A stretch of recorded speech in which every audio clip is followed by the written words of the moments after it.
Hi, and welcome to this week's episode of Teen Kids News. I'm Reed. We've got a lot to tell you about, so let's get started. Here's our top story.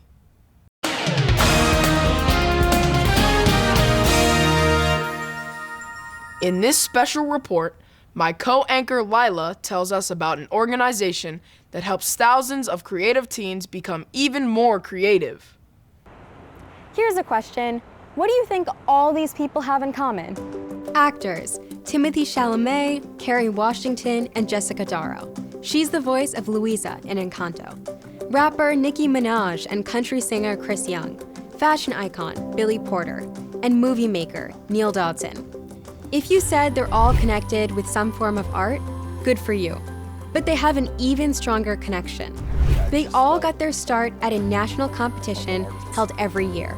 YoungArts is one of the only organizations in the U.S. that supports artists across 10 disciplines, beginning with the critical moment when they decide to pursue a life in the arts and continuing throughout their careers. For over 40 years, YoungArts has encouraged and boosted the careers of thousands of future artists. Across America, we are the premier organization for support of our next generation of promise and talent.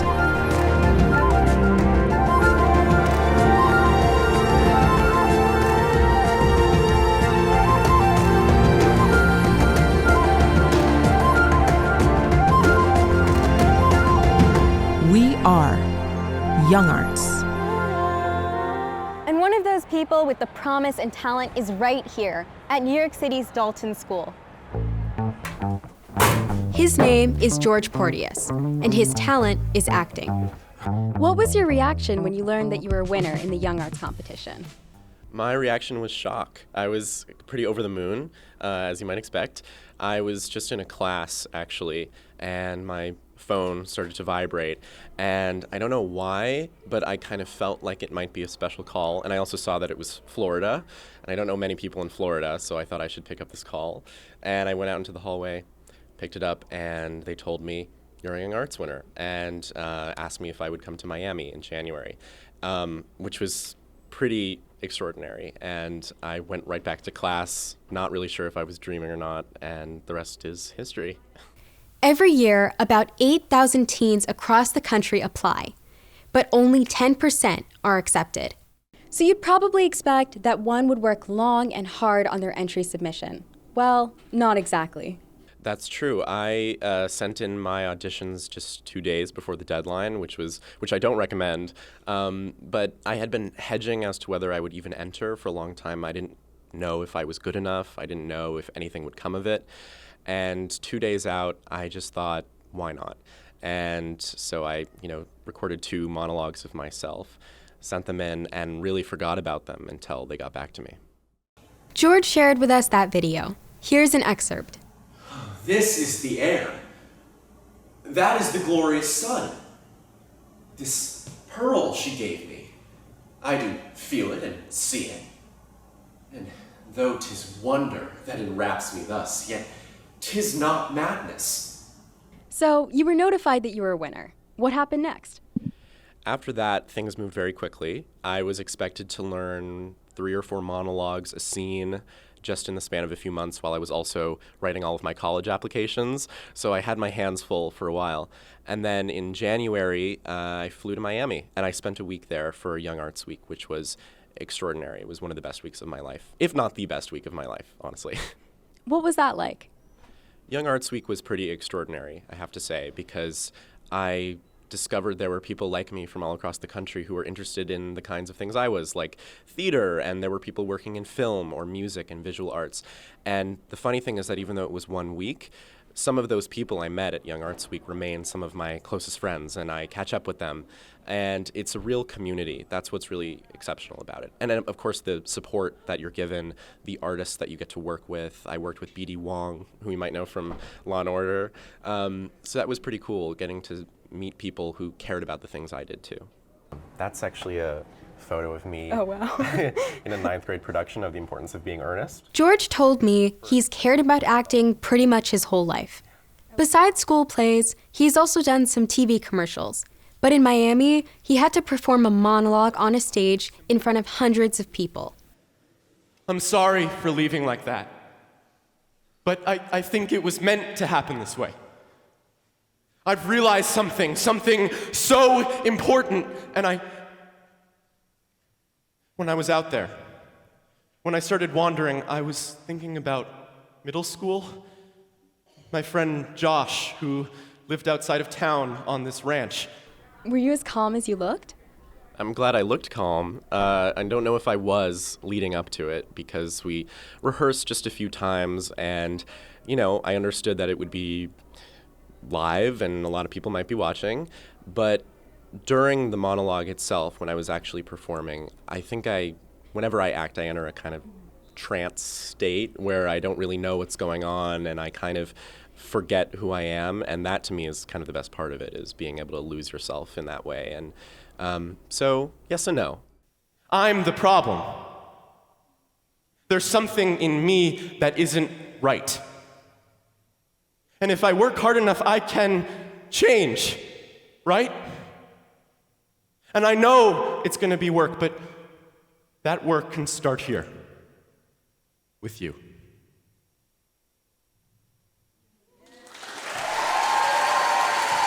To sit in solemn silence. To sit in solemn silence. In a dull, dark dock. In a dull, dark dock. In a pestilential prison. In a pestilential prison. With a lifelong lock. With a lifelong lock. Besides acting, George also likes directing. Oh, welcome, stranger. My feet will feel the follicles of your friendly soul.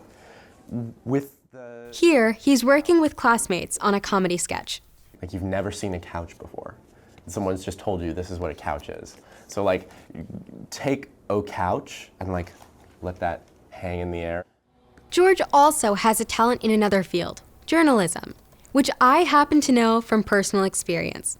Not only am I also a student at Dalton, I'm also an editor for the school newspaper, The Daltonian. And that brings up a rather special connection with Teen Kids News. I'll tell you about that, as well as more about the Young Arts competition, right after this break. Be right back.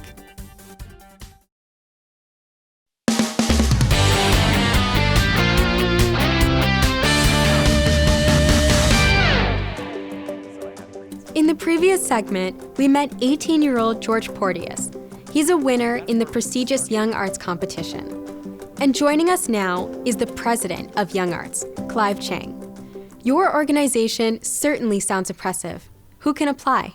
Our national competition welcomes applicants from 10 disciplines of art. That's everything from classical music to dance to jazz to voice to theater to film to poetry. And every year we receive about 8,000 applications from all across the country. And each year we select about 600 winners. What do you want the finalists that participate in National Young Arts Week to get out of the experience? I bet a lot of these brilliant artists out there, all of you watching, sometimes feel like you are the only person in your school or even in your city that's at the caliber that you are at. And so Young Arts Week is this magnificent opportunity for you to come together with like-minded, brilliant peers like yourselves to really explore and inspire each other and, of course, train with the most amazing guest artists of our day. This isn't just a one-and-done relationship. Tell us about other opportunities for growth. Once in the Young Arts community, we will be there for you for life, whether it's through grants or residency opportunities, fellowship opportunities, exhibition opportunities. And so we hope that National Young Arts Week is really just the beginning of a lifelong relationship with Young Arts and with the community that you will be entering, which is now 21,000 strong and growing every year. George, what advice do you have for other teens who want to take their career in the arts to the next level? I would say to take risks. Like I said, I never knew that I was going to win Young Arts. In fact, I had very low expectations. And then I took a chance and something amazing happened. So whether you're an artist, a painter, an actor, a singer, whatever it is, I think the beautiful thing is just to take risks because you have nothing to lose. Great. Thank you both for talking with us. Thank you so much. Great to be here. Thank you for having me. As I mentioned earlier, Teen Kids News has a special connection with Dalton. Our executive producer, Alan Weiss, is a Dalton graduate. He came along on the shoot to visit his old school. It's certainly brings back a lot of memories. Like George, Alan was also the editor of the school newspaper. Back in the day, right? We didn't have laptop computers. Or a website. I imagine. Yeah. So the Daltonian was printed every week on paper. Okay. And so it was like 8 or 9 pages. Alan told me that the experience was life-changing, literally. Being the editor of the school newspaper got me really excited about journalism, and I followed it for the rest of my career. I went to college for journalism. I got my first job at ABC News as a journalist, traveled around the world, covered incredible stories. This is the Horse Guard here at the palace. They're on their way from here to Whitehall. This beautiful church was built in the 16th century. It was June 1940 when the Germans marched into Paris. Over my left shoulder, you're seeing what remains of World Trade Center number 6. Met incredible people.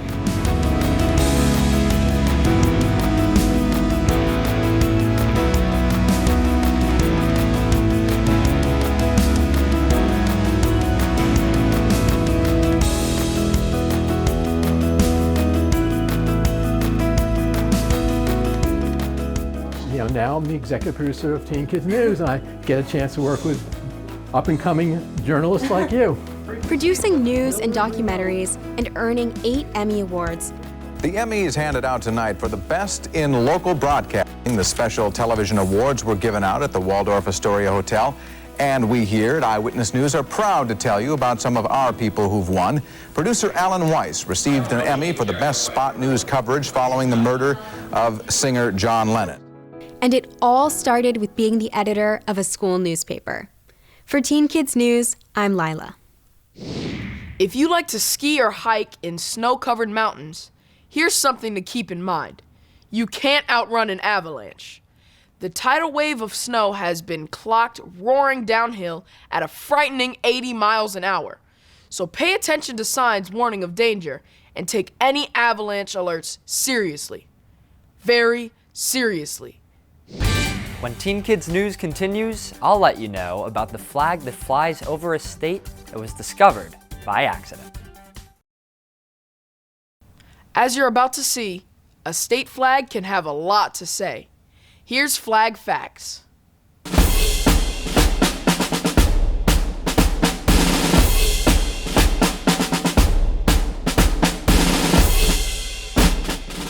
In 1610, an English sea captain bound for Jamestown, Virginia, was blown off course. He found safety in a bay to the north. He named the area after a local baron, Lord Delaware, or as we say today, Delaware. Delaware is a small state with a big history. It was the first colony to fly the 13-star American flag during the Revolution. It was also the first state to ratify the new U.S. Constitution. And that's why Delaware has the first seat in Congress whenever there is an inaugural address and things like that. It's seen as a place of honor because they were the first state to sign the Constitution. The flag proudly features the motto, Liberty and Independence, beneath the state seal.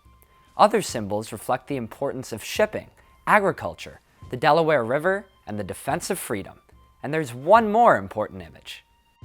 In Delaware, they chose to use the image of the diamond because when Thomas Jefferson visited Delaware, he thought it was a diamond of a state. He called it the Little Diamond.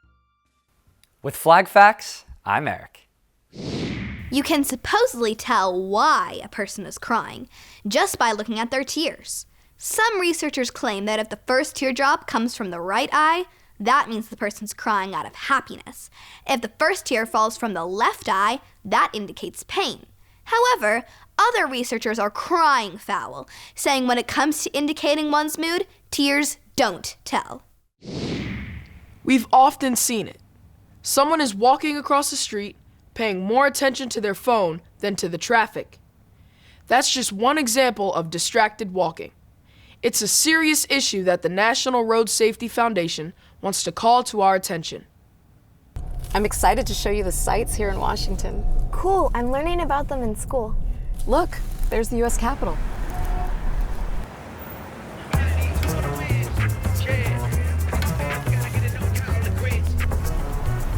Auntie, what's that? The Lincoln Memorial. And of course, that's the... Look out!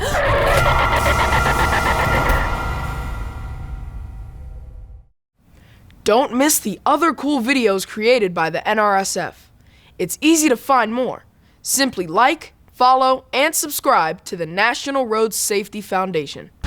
We'll be right back with more Teen Kids news right after this. One of the best things about having a dog is being able to give it a great big hug. But as Emily reports, that might just be a great big mistake. Robin Bennett and Susan Briggs know all about dogs. In fact, they call themselves the dog gurus. Hey guys. Hey, it's great to be here. Hi, thanks for having us. Susan, I always thought that dogs like to be hugged. I know that I do. I like to be hugged too, and I like to hug my dogs. But in truth, some dogs do like to be hugged, but some do not. Robin, how can I tell if my dog likes to be hugged or not? Well, the secret is in the dog's body language. When you go to give your dog a hug and you're approaching him, your dog is probably loose and wiggly and relaxed. When you put your arms around him, if your dog stiffens up, that's a sign that he's going, I don't really like this. It's almost like he's holding his breath. He might also try to back out away from you or try to squirm to get away. So if he's doing that, he's really not enjoying that hug. So Susan, if my dog doesn't show any of those signs, is it okay for me to hug her? Yes, it is. If your dog stays relaxed while you hug them, then yes, enjoy that moment together. Just keep in mind that you probably won't want to hug your friend's dog or a dog you just met because they would probably not be comfortable with it and not enjoy it. All right, very interesting. Thank you both Robin and Susan for joining us today. Well, you're welcome. It's been great. I hope you have a great time with your dogs. And enjoy those hugs together. The man who created the famous cartoon strip Peanuts put it best. Happiness is a warm puppy. But puppy or full grown, first make sure that your dog is happy to be hugged. This might surprise you. Our lungs are more exposed to the world around us than our skin is. An allergy doctor put it this way. The average person's lungs have about the same surface area as a tennis court. When it comes to inhaling harmful chemicals from smoking, need I say more?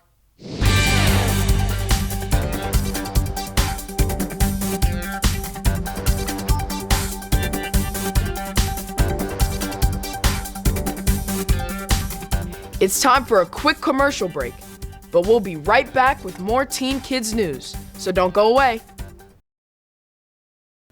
Warning, you might find this bit of Belgium a bit hard to believe, but it's true.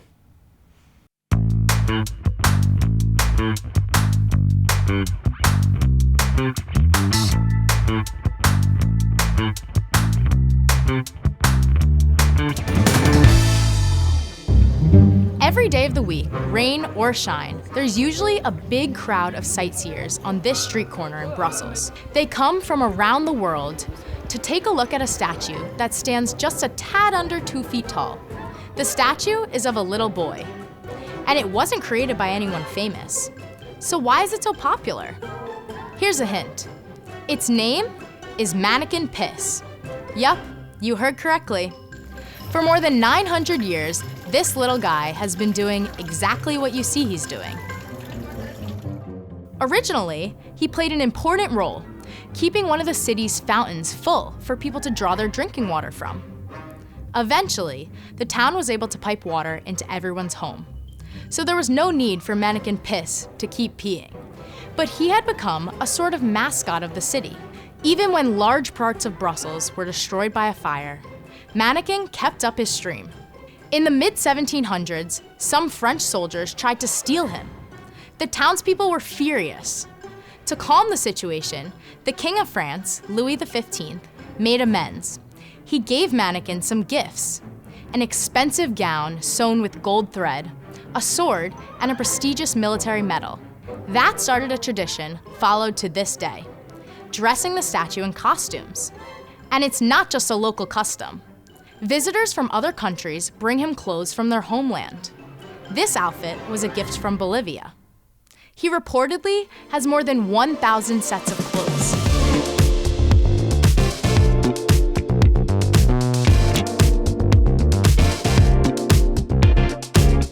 Over the years, Manneken Pis has been stolen numerous times. After being cut off at the knees, he now resides safely inside a glass box in the city's museum.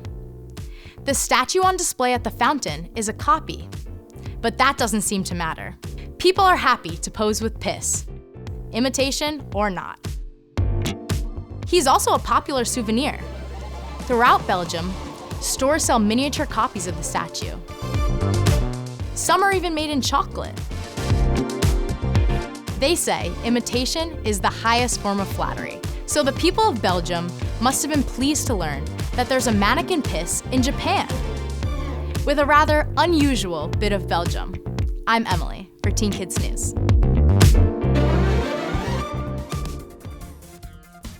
That's it for this edition of Teen Kids News. Thanks for watching. See you again next week.